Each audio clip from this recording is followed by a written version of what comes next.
prepared, you'll miss the greatest fight of the year. This Marciano's another Dempsey. Why, the way he felt at that Lewis was something to see.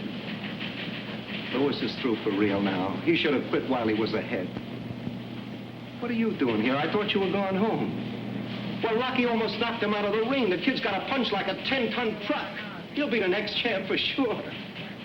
Well, I better go write my story. Oh.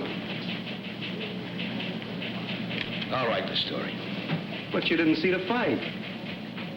I'll write the real story.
It began obscurely back in '32 in the black bottoms of Detroit with a kid named Joseph Louis Barrows and a neighborhood pal named Johnny. Man, you should have seen the kid last night. Did he give it to that other guy? Bam! Wham! And he knocked him down. And the other guy was out. Wait, Joe, let me show you how he did it. He came out up on his toes like this and flicked him with the left. And then he threw a right and then a hook. And the other guy threw a right cross and missed the kid, and the kid hardly moves off stride. Just like you didn't lose your balance when I shoved you then. You got a good sense of balance. Ain't nobody can knock you off your feet. Man, you're too big. Wait a minute, Joe. I want to show you a picture of the kid. Just a skinny old boy, not a big boy like you. You could be a better fighter than him. You could even earn more money. And I know a guy that could teach you in hardly no time at all. And for only 50 cents a lesson. 50 cents. I ain't got no 50 cents. You mean Professor Watkins teaches you for nothing? Mama give me the money for him. Your ma wouldn't want to do nothing dishonest, would she? She wouldn't want the professor to get money he didn't earn, now would she? Trying to teach me? He earns it.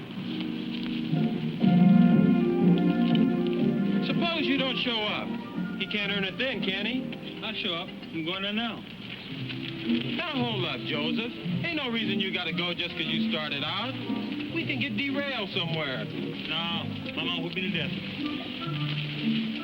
Well, I guess a boy big as you that's scared of his ma be scared to get hit by a man, all right. I ain't scared of nobody. Well, come on then. Let me introduce you to the man. Come here, boy. Heard you want to be a fighter, huh? Yes, sir. Yeah? It's a tough game, you know. You think you can take it? I'm try. Let me see your hand. Let me see the other one. Look pretty strong. Go on the back and put some stuff on it and let me see how you look on the floor. Put that fill over there, will you?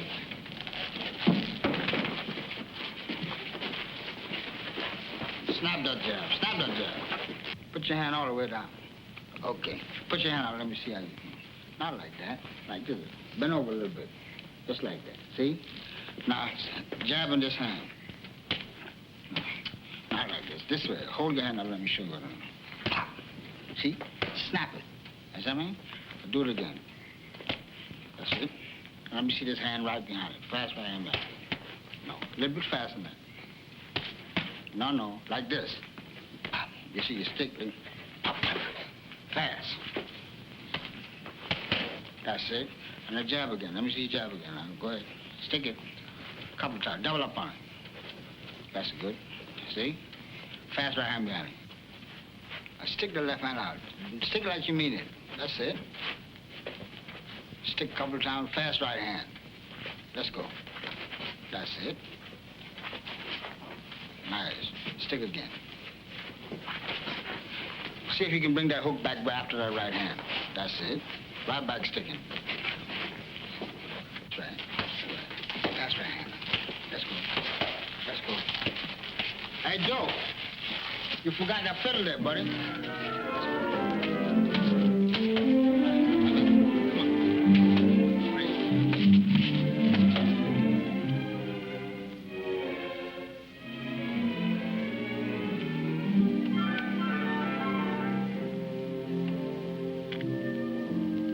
No reason they all gotta hit me.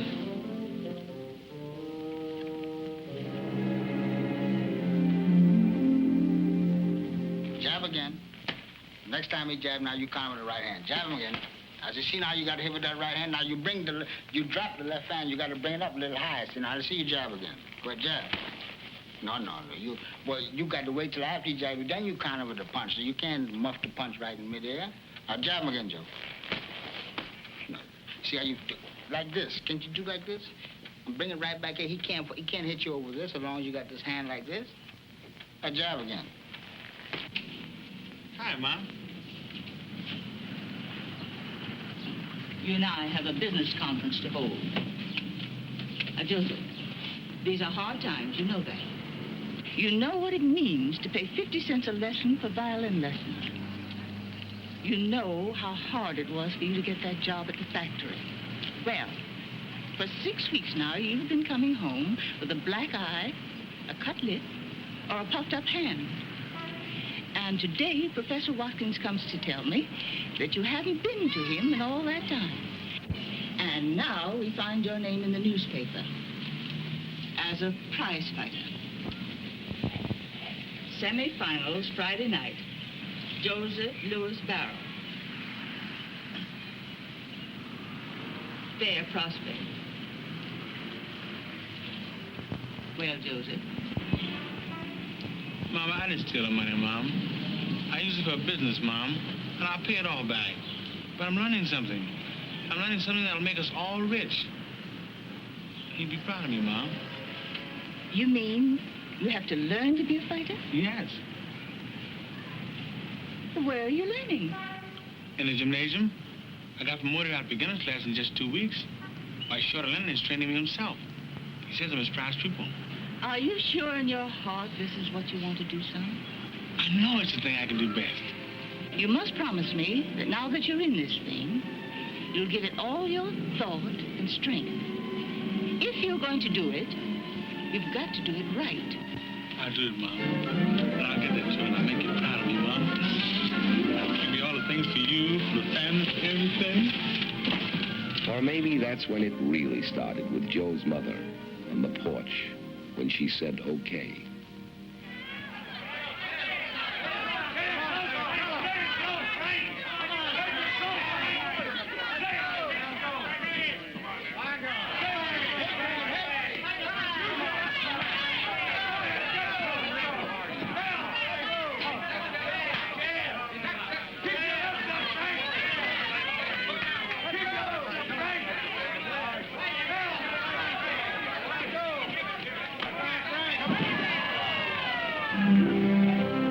Anyway, Joe won the Detroit Free Press Golden Gloves 175-pound class.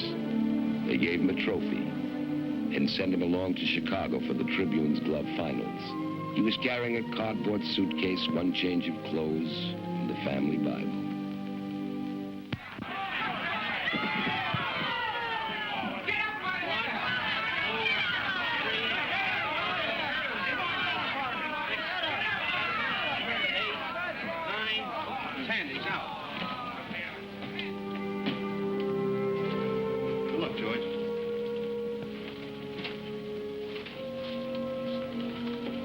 Hi, Joe. Come in. Hi, Arthur. How you feeling? I'm fine. How do you feel? I can still feel those hooks in the body. I guess they weren't hard enough. Well, I got lucky tonight, but you'll do better next time. There's not going to be a next time for me, Joe. What you mean? No more fighting with my hands for me. I'm going into a different kind of fight game. I take my state bar exam next month. Joe, I'm going to be a lawyer. You kidding? What do you want to do in life, Joe? Well, Arthur, I'd like to be the best fighter in the world. You keep hitting as hard as you did tonight. You'll make it.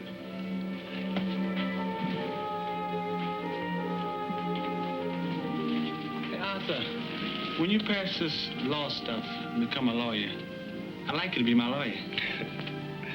All right, Joe. I'll consider myself retained. Thank you. Joe won the Intercity Amateur title, then the National Amateur Light Heavyweight Championship. Now he was ready to turn pro. The place was a Southside Gym in Chicago. The year was 1934. His trainer, Jack Blackburn, pound for pound, one of the greatest fighters who ever lived. Blackburn? I'm Joe Lewis. Mr. Rockford sent me for you, Mr. Black. I'm Blackburn. That's Black over there. Hey, Julian. Yeah? Time. Mr. Black, Joe Lewis. Well, hello. We've been expecting you. Come with me. Hey, Joe. You been carrying that bag in the same hand all the time? Yes, Mr. Blackburn. Come back here.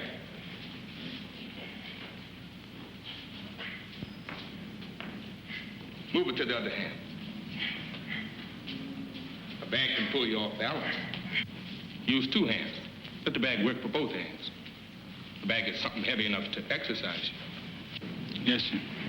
And if you're smart, you'll do what he tells you. In the ring and out. Okay, Chappie. Come on. You know you're off balance.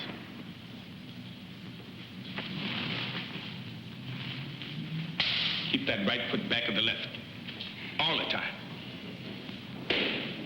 See? If I can't push you off balance, it's harder to knock you off balance. Remember that. Balance. The secret of a great fighter. Balance. Yes, sir. Balance.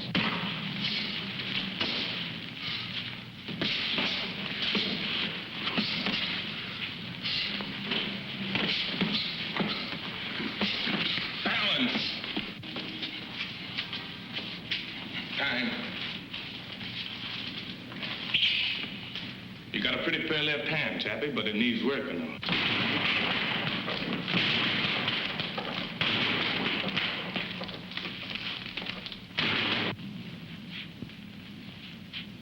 Now you try. In.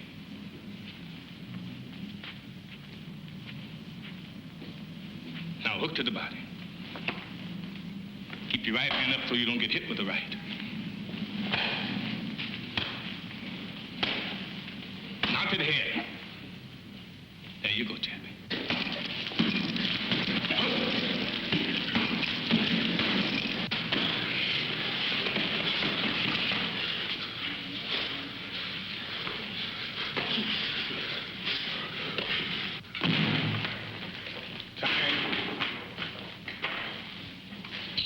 Got a pretty good left hand, Chappie. Not good as Joe Gans, but pretty good for you.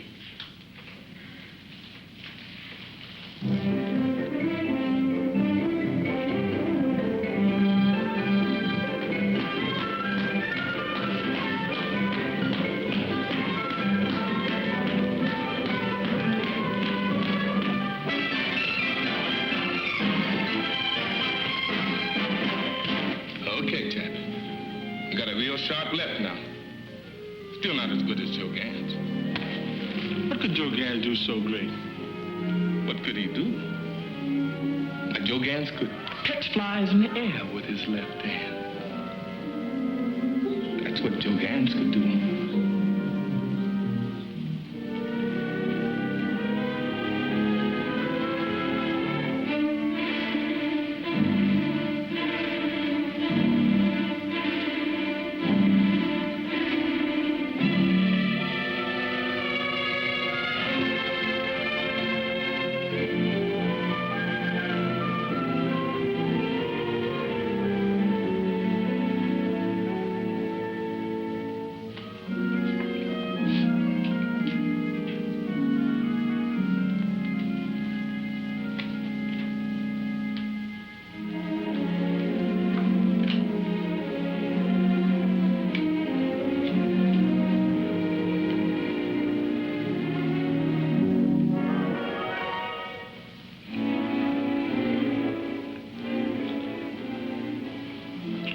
What was that man's name again? You and him's the only one that could do that, Chappie. You satisfied, Mr. Blackburn? Now, you call me Chappie. Chappie. Okay. Chappie.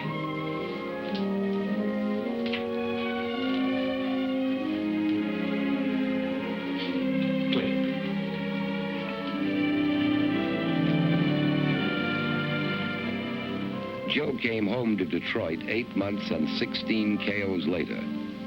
That night, 2 men from New York also came to Detroit, Jimmy Johnston and Mike Jacobs. They both wanted to sign Joe. They found him in the Frog Club, and so did I. Hello, Mr. Jacobs. Captain again. Glad to see you. Joe Lewis. Is he going with you or Johnson in the garden? That's what I came to find out. Come on over to my table. We'll get the answer together.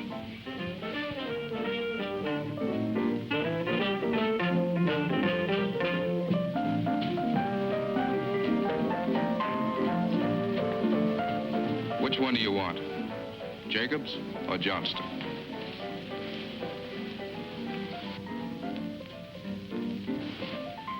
I'll take Johnston, the garden guy. He's closer. Well, Joe, you know what we're trying to do. Both of these men have made offers. All we can do is get both offers and try and decide what's best. They both have good stories, too. But maybe it's you who ought to decide. Anyway, here we go.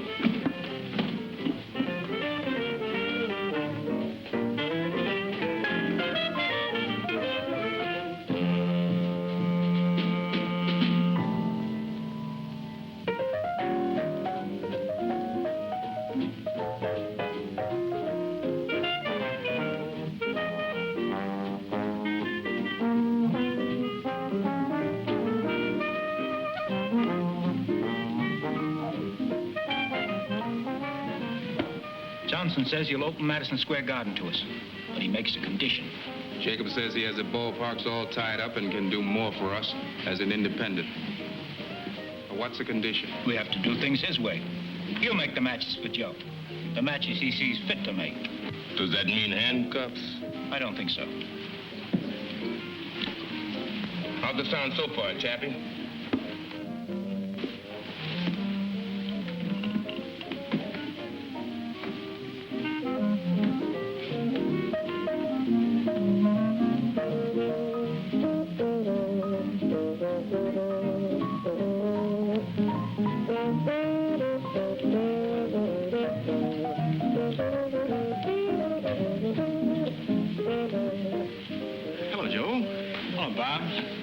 Say, that was a real nice fight tonight.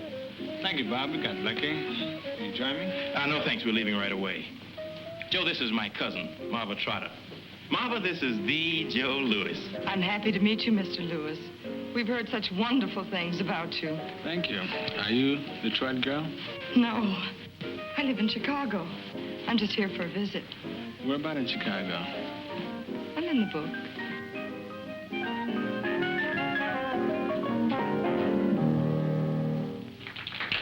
Good night.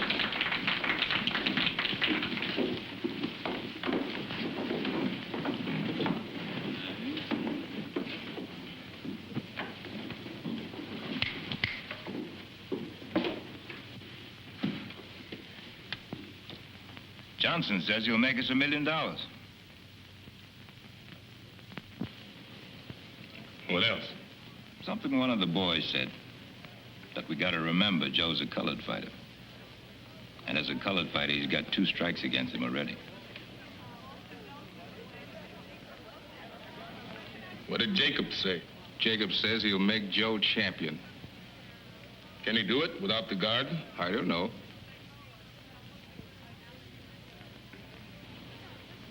Well, which one do we go with, Chappie? We'll go with the man that'll make us champion. Chappie. Joe, meet Mr. Jacobs. We're with you, Mr. Jacobs, all the way. You made a good choice, Joe. Tad McGeehan, newspaper man. Nice guy. How are you? Fine, Tad.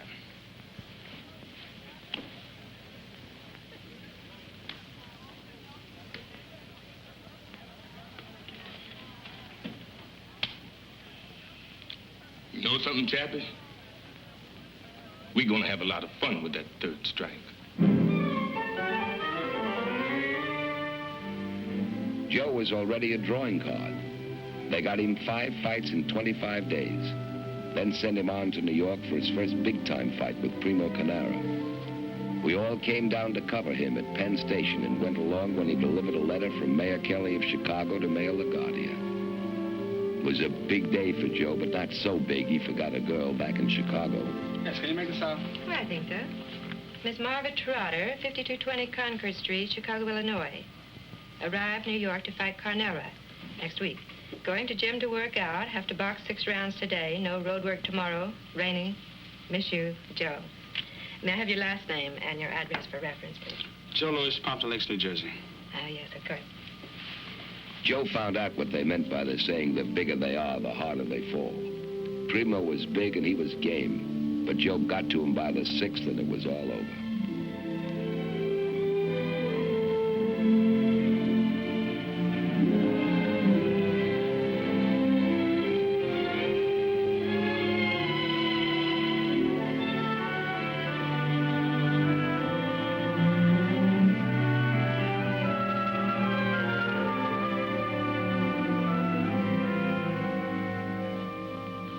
Marvin, now you listen to me. Don't say a word till I'm finished. Now, we've been going out together now for quite a bit. And it's about time you know how I feel about you. A man can't always live in training camps and hotels. He's got to get out and meet other people. Not fighting people. People like you. I love you and I want to marry you. Now, if you don't love me, you tell me so. Do you love me?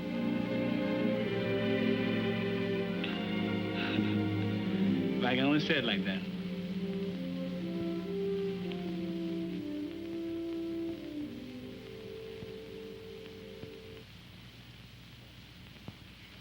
Congratulations, Joe.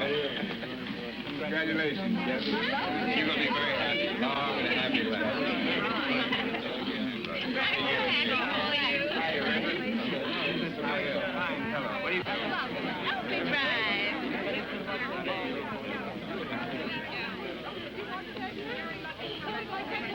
I know. You're leaving to fight Max Baer.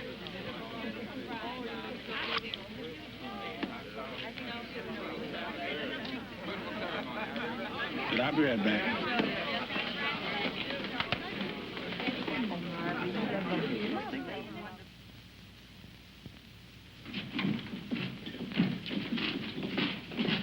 Mr. Black, what did he weigh?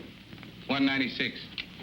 Hey, Joe, did you read where Dempsey will be in Bear's Corner? Mm-hmm. Well, will Dempsey being in Bear's Corner bother you? Can Dempsey hit me from there? No. Then he won't bother me.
Mike Jacobs sent me those IOUs you signed.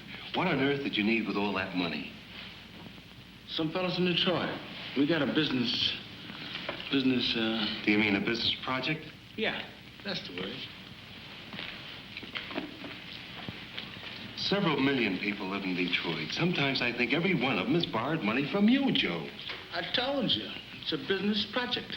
But I was under the impression you're going to check some of these projects with us. But it's friendly business. With friends.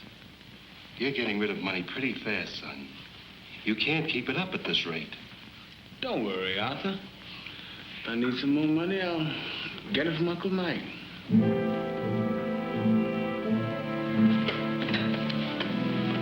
Maybe Joe was feeling too good by now, too cocky. 26 starts and 26 wins. Maybe you couldn't blame him, a boy who'd wrapped oranges for $1 a day. Hi, Tad. Hi, Joe. Hi, Chappie. Be with you in a minute. No worry. Where you going? I'm going with Mr. McGinn to play golf. If you don't watch out, that old sun's gonna boil the strength right out of you. You're losing weight too fast now. I like golf. Come on, Tad.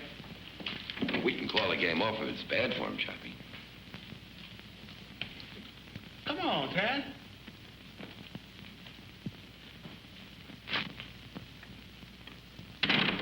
Joe, as you know, you've been chosen by Ring Magazine as the Boxer of the Year. You've been selected not only because of your accomplishments inside the ring, but also because of the fine sportsmanship and conduct you've displayed at all times.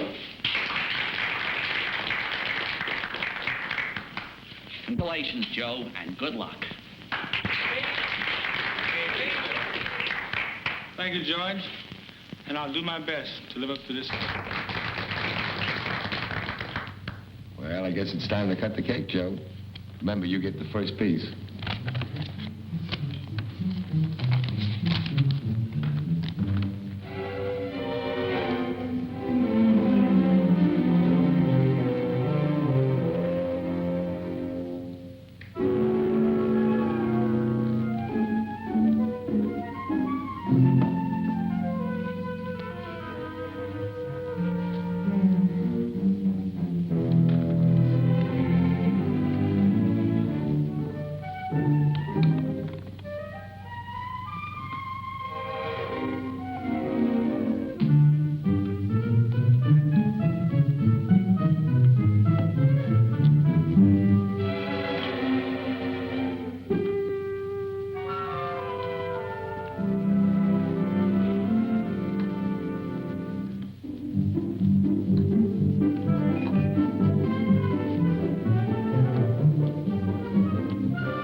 Playing with those kids' toys. What's it look like?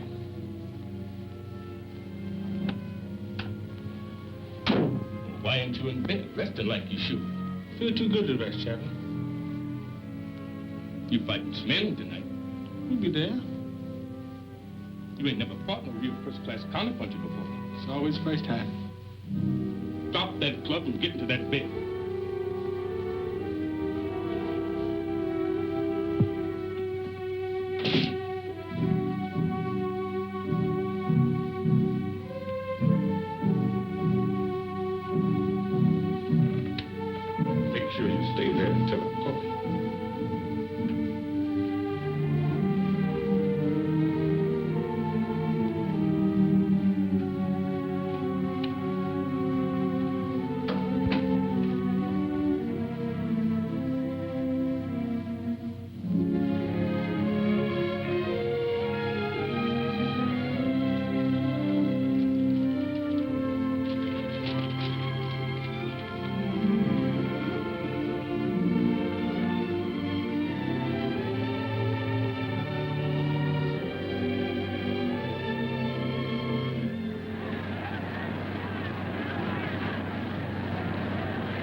I'm doing wrong, Chappie?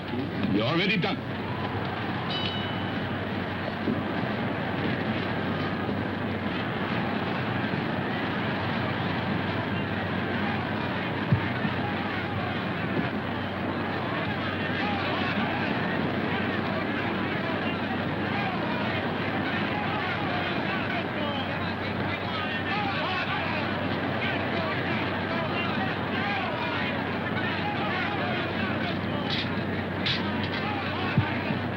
Chappie. Ken's coming up. Yeah, good right hand. Good right hand, Scott. Good right hand.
What happened, son? He beat me, Mom. Did you do your best? I didn't do my best before the fight.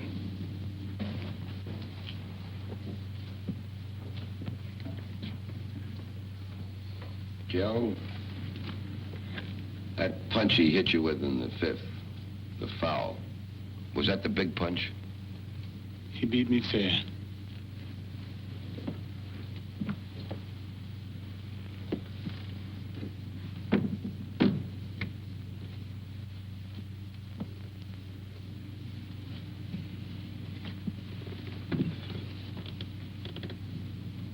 There was a lot of trouble in Harlem tonight.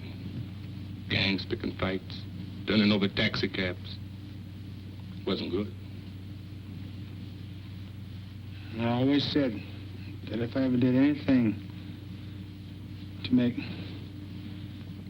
anybody ashamed of me, I'd want to die. Well, one thing I can say about Chappie, he never makes the same mistake twice. Look, nobody got killed.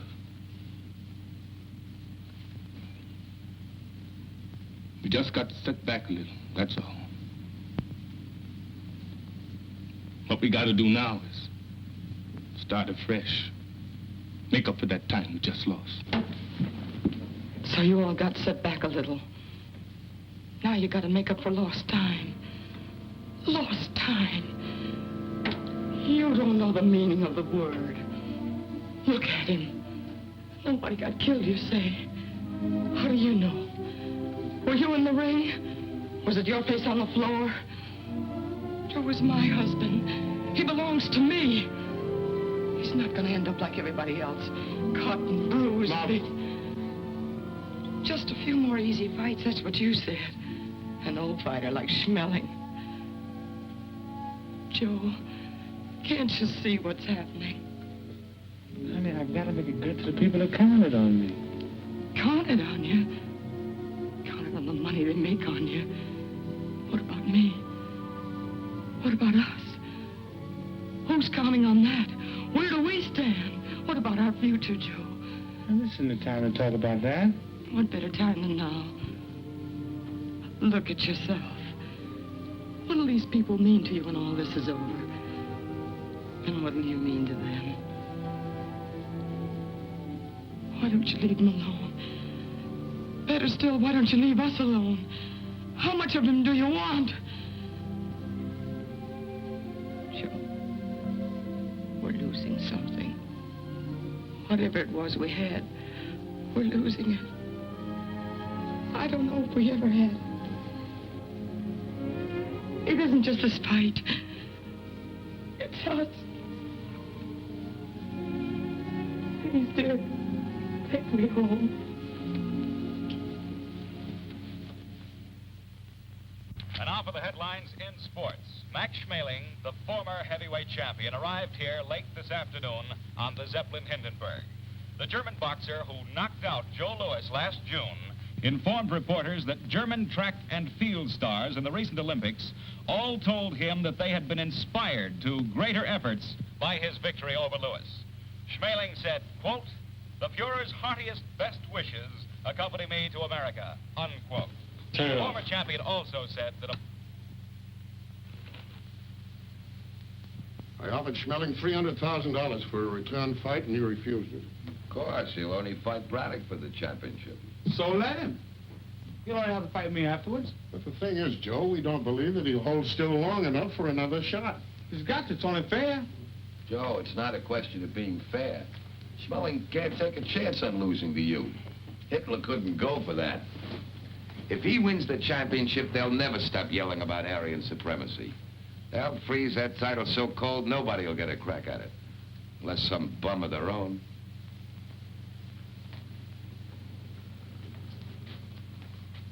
There's got to be a way. I've got to have one more chance at him. Can't let one mistake ruin my whole life.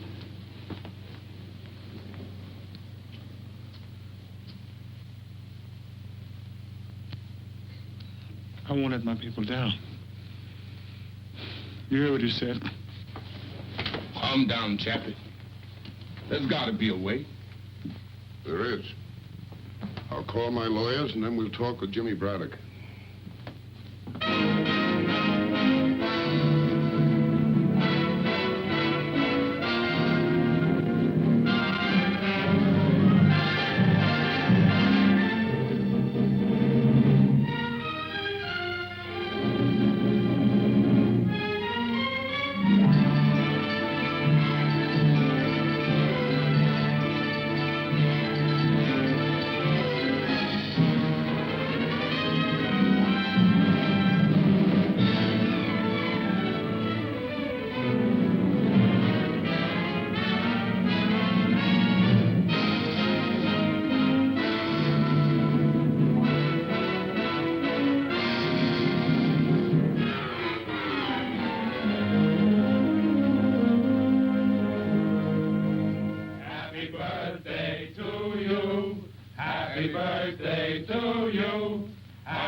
Thanks, Wallace. Good luck, Joe. Happy birthday, Joe. Thanks, Chef. Happy birthday, Joe. Happy birthday. Happy birthday, Chappie. Remember the last one? Smelling. Hi, fellas. Hi. Happy birthday, Joe. You sound like you bought a real present. I sure have. Federal judge just ruled that the Braddock fight is on.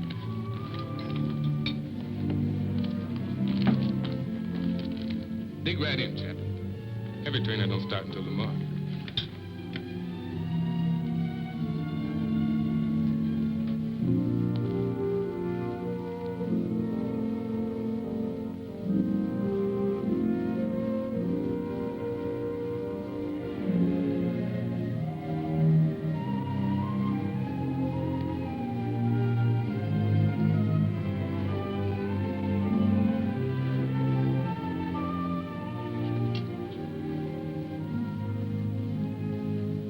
You eat it, Chappie. I'm not hungry. Yeah, what did I tell you? That Chappie don't make the same mistake twice. This was it for Joe. He'd come a long way for a 23-year-old. A crack at the champ. 50,000 fans turned out to pack Comiskey Park. Braddock was a popular champion. It was the first heavyweight title match in Chicago since Tunney and Dempsey had fought it out 10 years earlier.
Congratulations, Joe.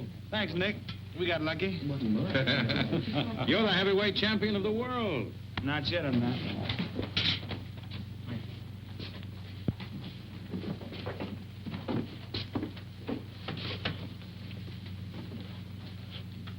What'd you mean? None till I beat smelling.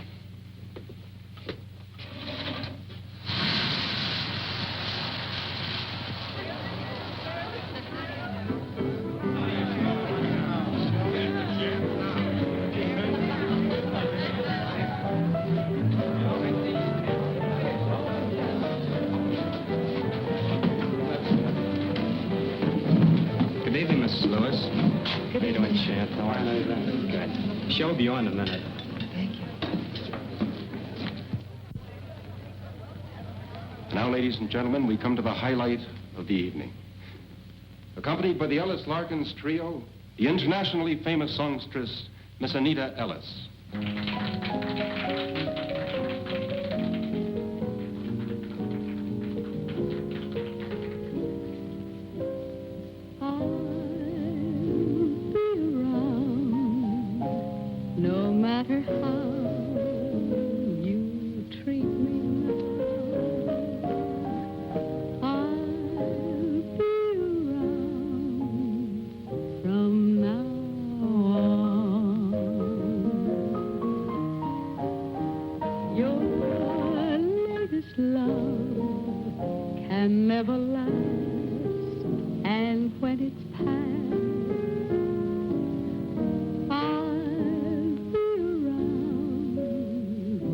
She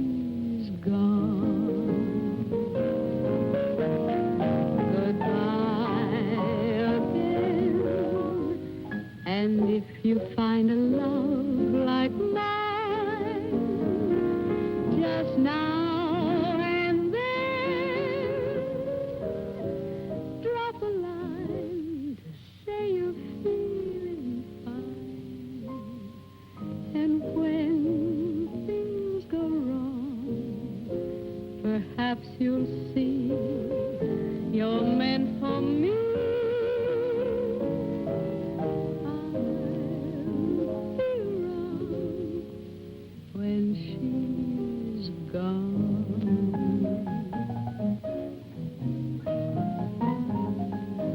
Goodbye again. And if you find a love like mine, just now and then, drop a line to say you're feeling fine. When things go wrong, perhaps you'll see you're meant for me. I'll be around when she's gone.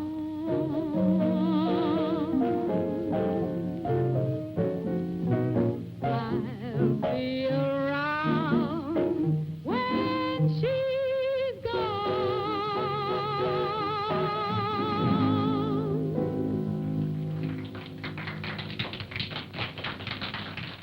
Max came back from Germany with the blessings of Hitler and the Third Reich. He figured on finishing Joe no later than the 5th round. And so that's what's got me worried. And that's why I want to hire Manny Seaman to help me with him. Trouble is, I'm like a school teacher with Joe. I'm always after him. I need somebody to shoot him down. This time, Chappie don't need no discipline. Okay. Let's have a talk with Seaman. Ask him in.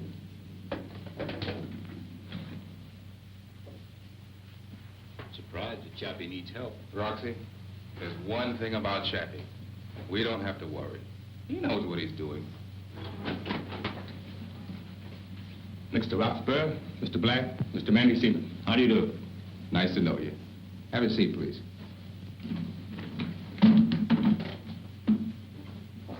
Chappie here seems to think you can be of some help to us with Joe. We know you trained Benny Leonard and 5 other world's champions. I hope I can do you some good with the big fella. All right. See what you can do. Okay. Lots of luck. To tell you the truth, Manny, I've been having one of my bad spells lately, and I sometimes don't feel up to working right. When do we stop?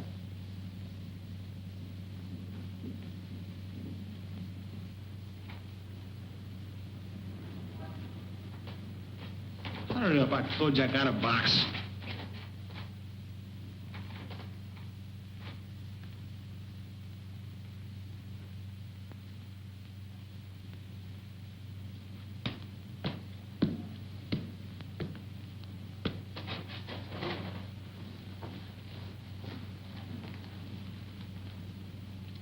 What do you think? The trouble is he's too tight, too tense. Yeah. If he keeps going like this, he's going to sweat himself out and leave the real fight here in the gym. He's pressing too hard. He's too anxious. Manny, I wish there was some way we could loosen him up, relax him. But when a boy's young, it's hard for him to relax before a big fight.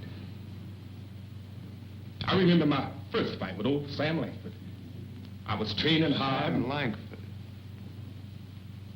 Maybe that's our answer.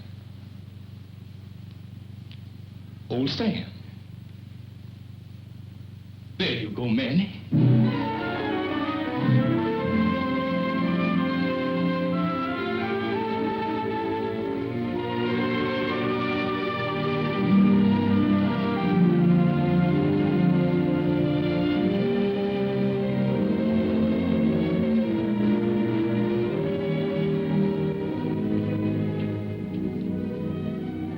Sit down, boy.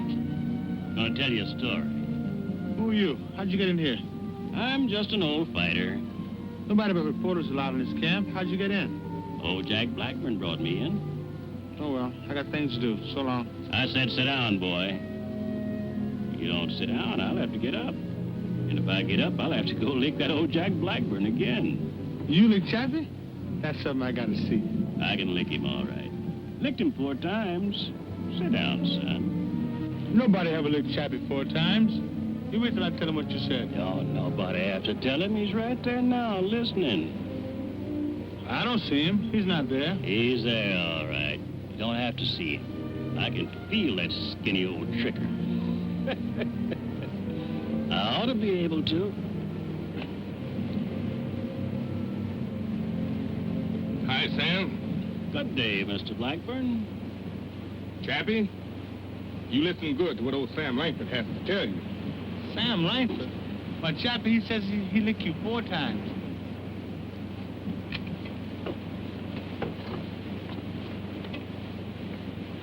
Sam, you know you never licked me.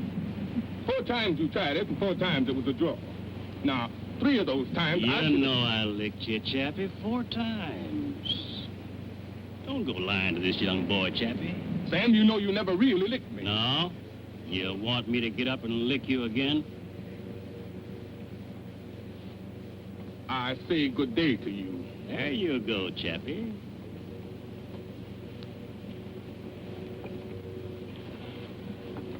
Sam, how'd you lick Chappie? Huh? Oh, yeah. Well, the first time was in New Orleans, see? I hit him with Bess. Then I hit him with Sue. What did he do?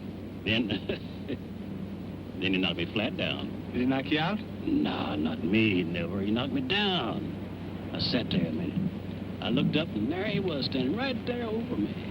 I said to him, calm. Don't go away, young man. I'll be up there to see you in a minute. But you beat him. Of course I beat him. You called it a draw again. What happened the next time? Well, the next time was one of them old-time finish fights. I wanted to figure some way to get old Jack mad before the fight. So I come into the ring carrying a big lunch basket. Sure enough, old Jack sent the referee and some second over to find out what I was doing bringing all that stuff into the ring. So I said, well, it's a finish fight, see? Don't know when I'm going to finish, so I brought my lunch. Did that old Blackburn get mad at that? What happened? Fought all day. Another draw. But you licked him. Of course I licked him. Licked him again. They called it a draw. What happened the last time?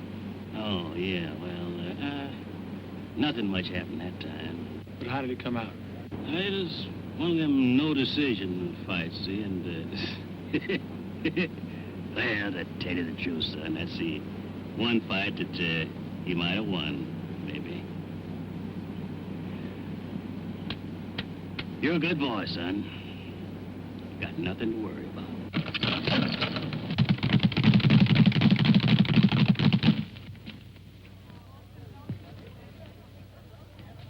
He let it out a left. It was sharp. It was hard. Go right to the mark.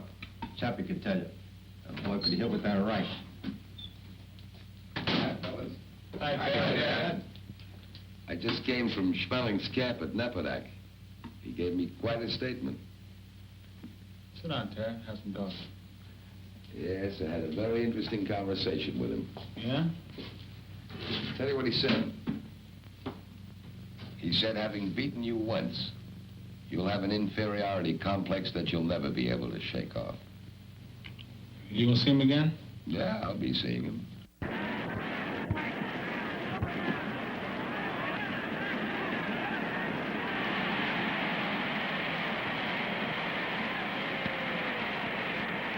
I want to impress upon you men now of the terrific responsibility you have in this ring tonight.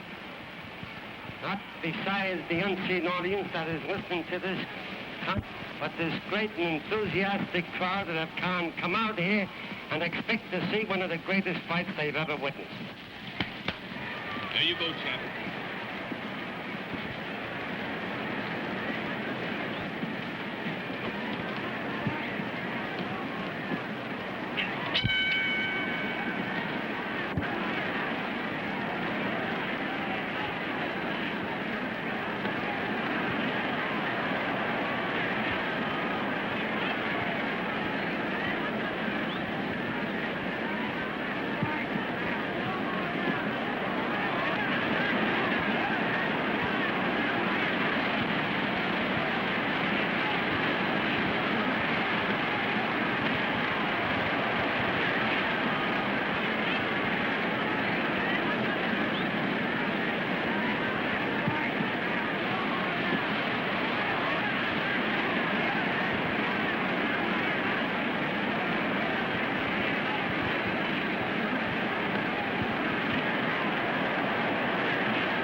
gotta be in shape for the fight in less than a month. I can't come home now, honey. But it won't be long, I promise you. Well, why can't I come up to the training camp with you? No, honey, Chappie wouldn't stand for that. Chappie, Chappie, Chappie. Always Chappie. Maybe you want to be rich. Anyone could come and get it. They came, and they got it. But every fight separated him from Marva. Training camps, his handlers, time, distance, and the demands of an awestruck public came between them.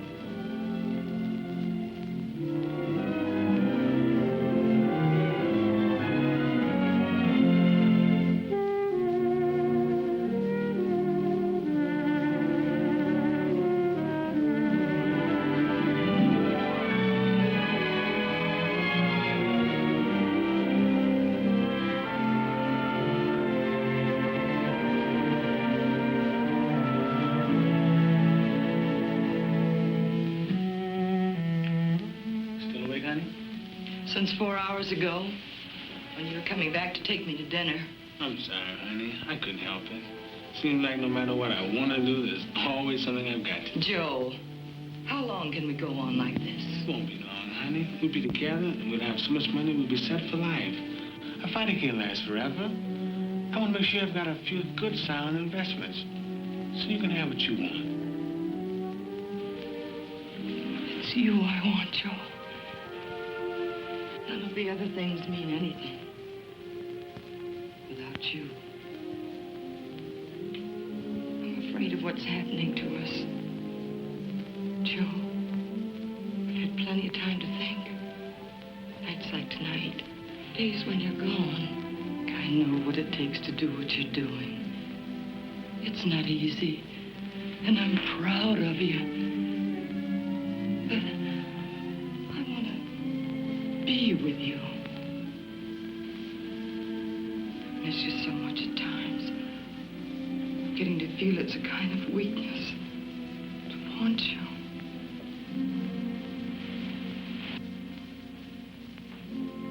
After 6 years of loneliness, Marva sued for divorce.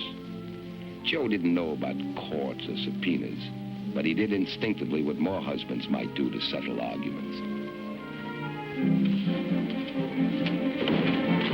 Joe, what are you doing? We're going home.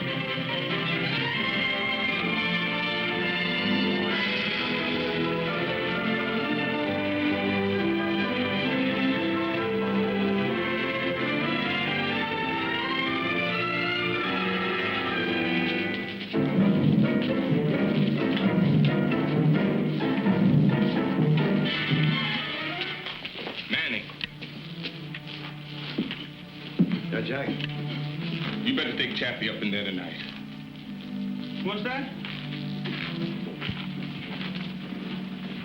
That old arthritis working on me again.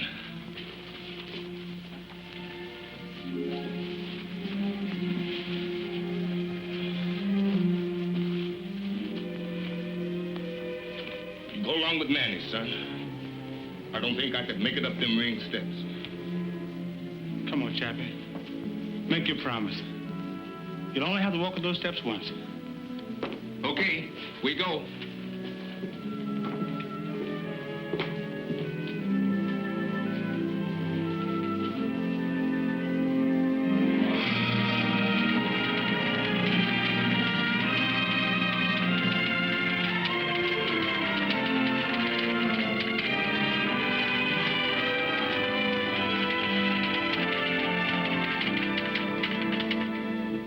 Doesn't seem real without Chappie, does it? No. You talked to him lately? Yeah. Talked to him on the phone yesterday. Sounds pretty weak. But he'll be all right. He's got to be. Sure. Well, might as well get set. Congratulations, Joe. It was a great fight. How do you feel? Feel pretty good. We had another like a night. Were you in trouble at any time? Well, at times. He's a good fighter. Joe, this is being shortwave to our troops all over the world. And since you've donated your purse to Army Relief, I'm sure all the boys in uniform would like to hear a word from you. But I'm glad I was able to do what I could. Can I say something personal? This microphone is yours, champ. I hope you're satisfied, champion. There you go, champion. There you go.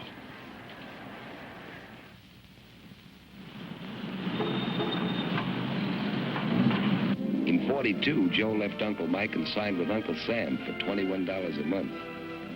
And he made a new kind of appearance at Madison Square Garden. It was a Navy relief show, a night of stars with celebrities from Broadway and Hollywood. Walter Winchell called Joe up from the audience and presented him to the people. I guess none of us will ever forget the short, simple speech he made. I'm only doing what any red-blooded American would do. We are going to do our part, and we will win. Because we're on God's side.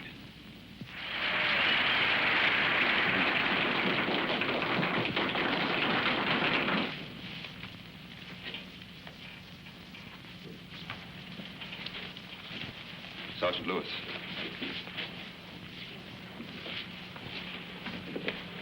Joe, I've got bad news.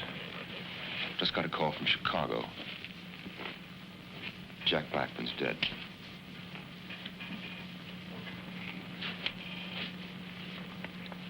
Chappie?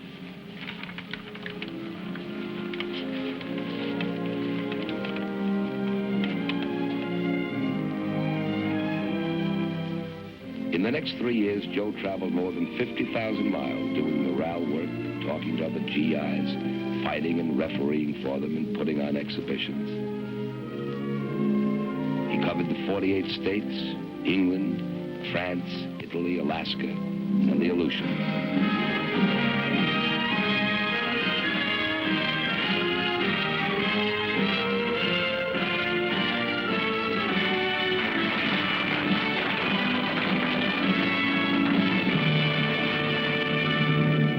Then, like several million other men, he came home to stay. And to see his daughter, Jackie, already grown into a little lady.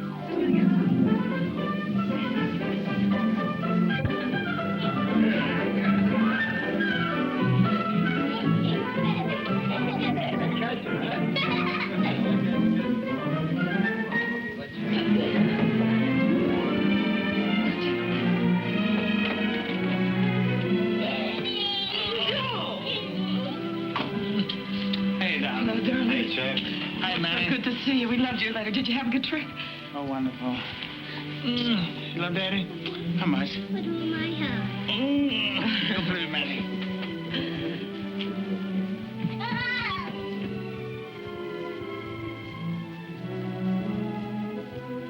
Oh, darling. It's been so long. Let me look at you. Not at home, darling. Everything will be fine. I know it's going to be all right. No more fights. No more separations. Just you and me and Jackie. Oh, yeah, darling. Just like you say.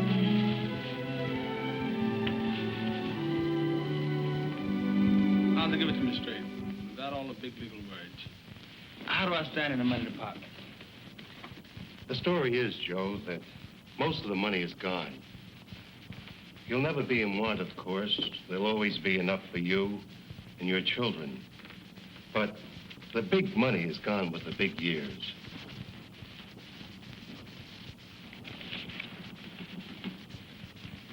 You mean I'm broke? Not in the true sense of the word, Joe. But for you, the way you're used to living and spending money and giving it away, that day is over. You've got to settle down and realize. We've been through all that before. Tell me about this tax money I owe.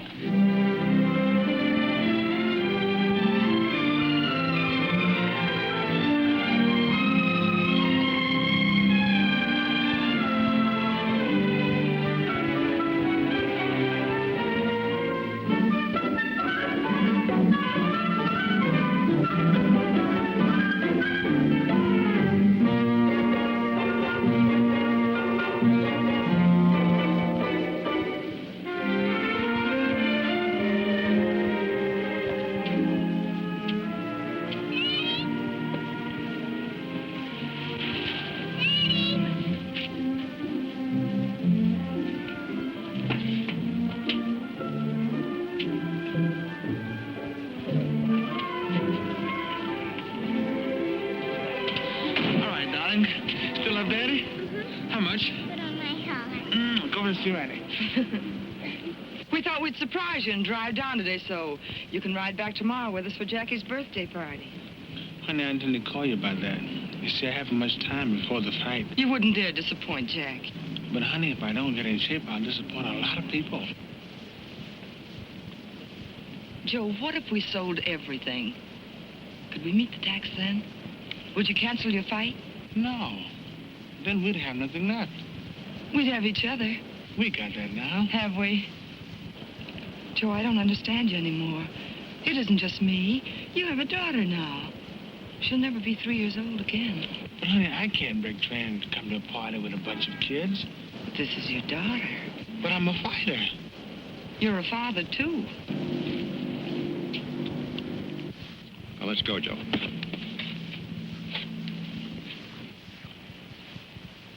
Good evening, ladies and gentlemen. Here we are at ringside, waiting for the main event, which, as you all know, is for the heavyweight championship of the world. The much-discussed return match between the challenger, Billy Conn, and the champion, Joe Louis. Say, Manny. Yeah, Joe? You ever thought what it's like to be the best? The best in what you do? Sometimes I've thought about it. Sometimes a lot. Like two hands. Never could hold a fiddle. But I could punch. Hold still a minute, will you, champ? That's what I mean, Manny. Champ. That's the best. People watching you. All the time watching you. You get on the elevator, you get watched. You step out of line, they don't understand. Not when you're the best, they don't. Too many people counting on you. Been the best a long time, Joe. Yeah. A long time doing the things you sometimes don't want to do. And then again, not being able to do the things you do want to do. Like neglecting your wife. Because she can have part in the work that makes you the best. Like thinking out everything you say before you say it.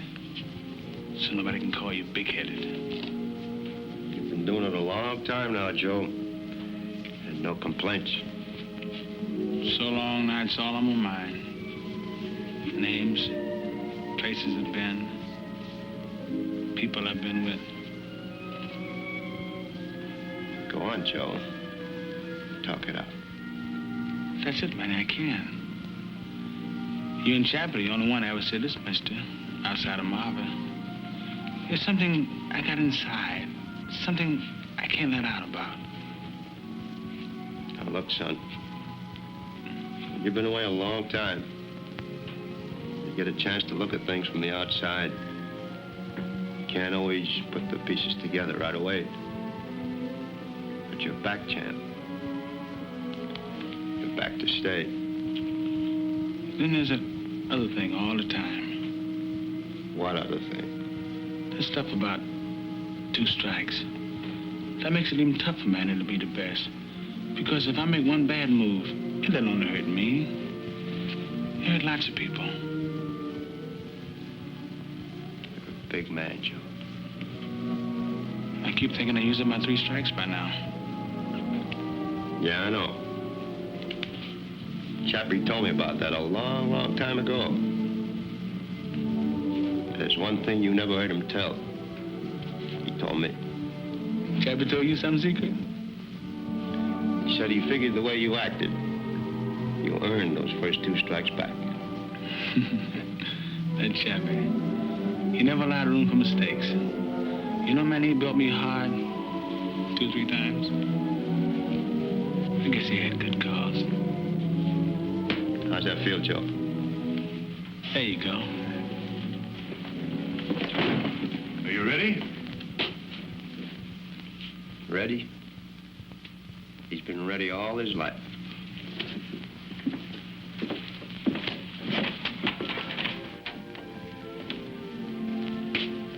Hi, Mom.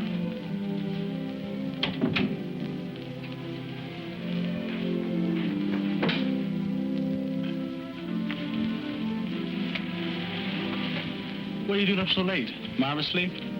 Are you all right? Sure. Let me see.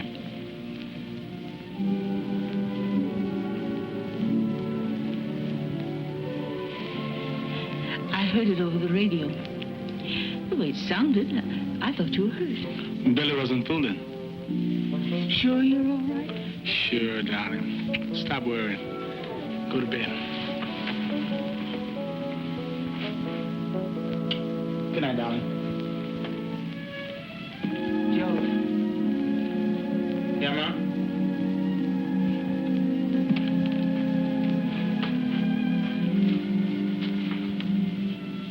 Marva isn't inside.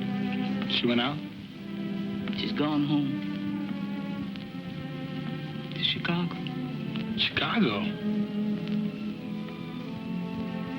To get a divorce.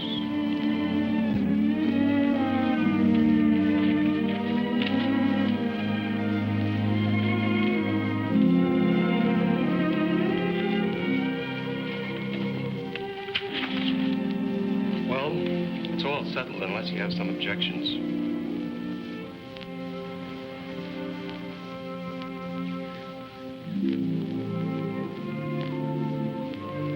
No objections.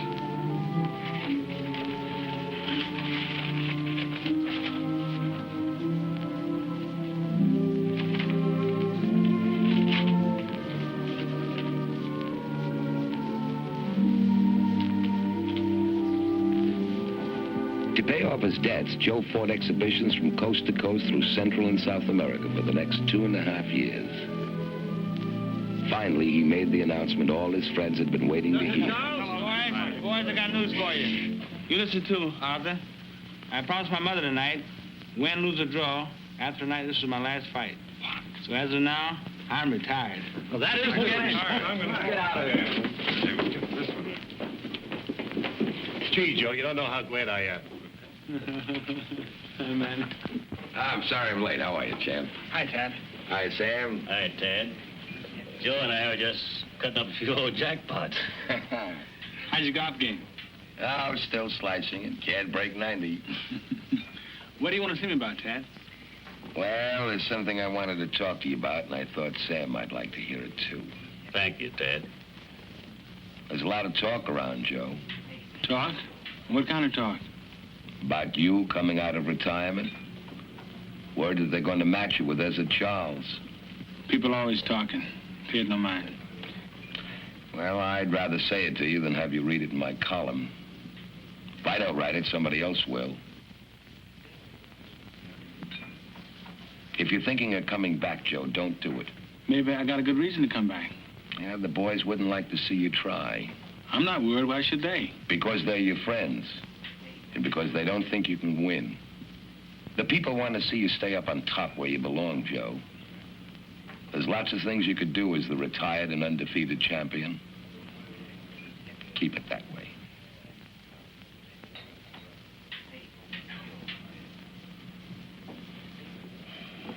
Okay. I said it. I'll have a cup of coffee, huh? You know what champions say to you now? But I'm a fighter, Sam. The only way I know how to make money is to fight. The man's giving you good advice. Better advice than most fighters get. Better advice than I ever got. You won't pay no mind. How do you know? I know you, son. Sam was right. Joe tried to come back. They matched him with Ezra Charles. It was Charles all the way. We sat at ringside, watching the remembered precision of Joe's fists fail and go.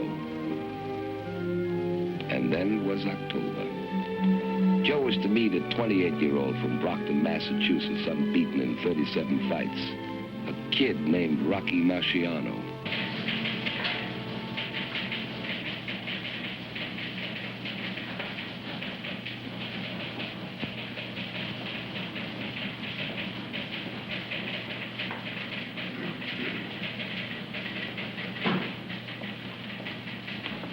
How come you assigned me to cover the fight at the Garden tonight? You haven't missed a Lewis fight in years. I don't feel so good. Virus? After all, it's only another heavyweight fight. And this kid couldn't last 2 rounds with Lewis in his prime. Joe's past his prime.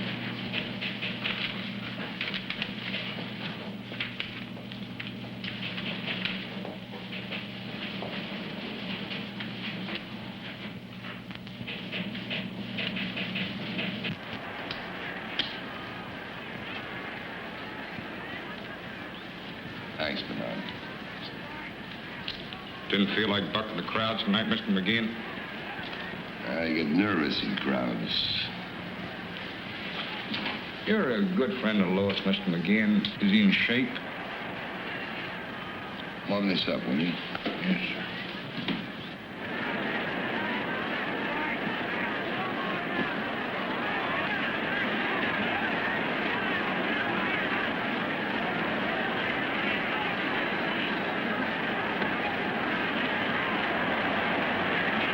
Lois moves around pretty good for a guy his age.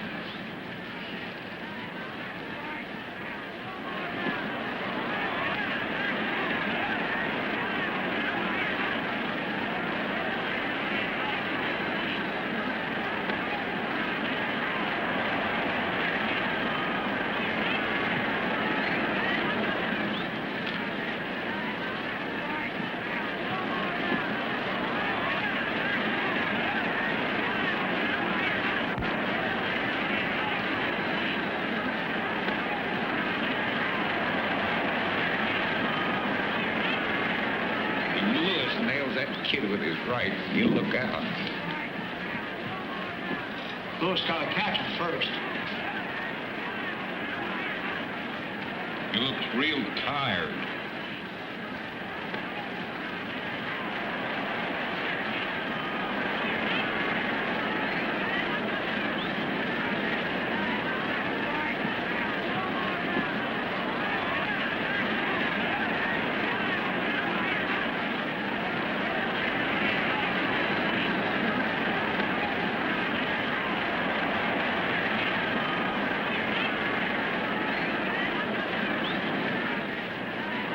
Joe's down.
Wait a minute, Joe.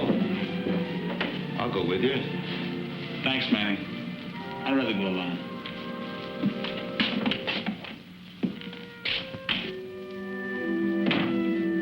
And so tonight I saw the last fight in the career of one of the greatest fighters of all time. There are none among us who will not write finis to the end of an era.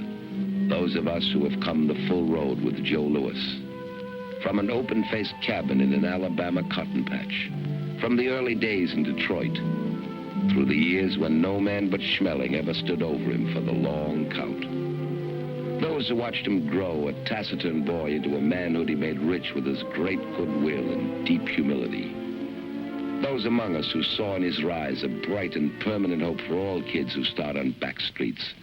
Those who love him, and those who know him as a credit to the human race. Joe lost his wife, lost his title, lost his money, lost his beloved Chappie. But out of it all, he found himself. And from me, who knows him better than most, I can see a beginning, not an end. And from all of us tonight, champ, good luck.